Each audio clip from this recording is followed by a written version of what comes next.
Volvo installs air purifying devices in school buses with #BreatheFree as a part of its #BreatheFree initiative. Volvo Cars collaborated with Persapien to create and install a device in school buses which would reduce the PM2.5, turning it into moving air purifiers.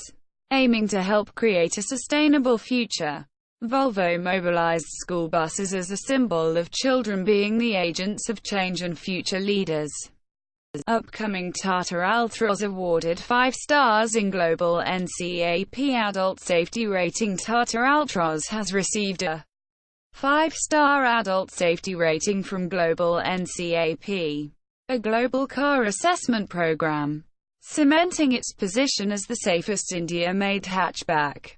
We would like to encourage all other car manufacturers in India to follow Tata's example and bring affordable 5-star cars to Indian consumers, said President.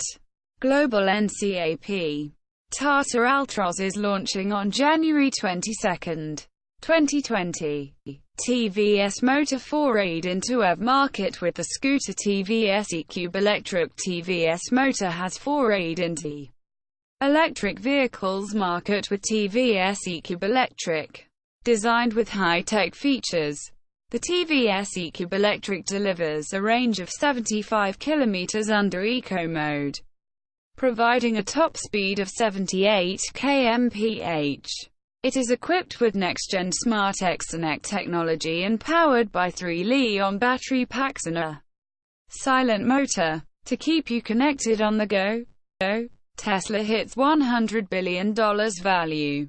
Elon Musk now eligible for $346 million bonus. Tesla has become the first listed U.S. car maker to hit a market capitalization of $100 billion. If the market value stays above that level for both a 1-month and 6-month average, CEO Elon Musk will receive the first $346 million installment of a potential $50 billion share-based pay package. Musk has already hit an operational target that's necessary for the award.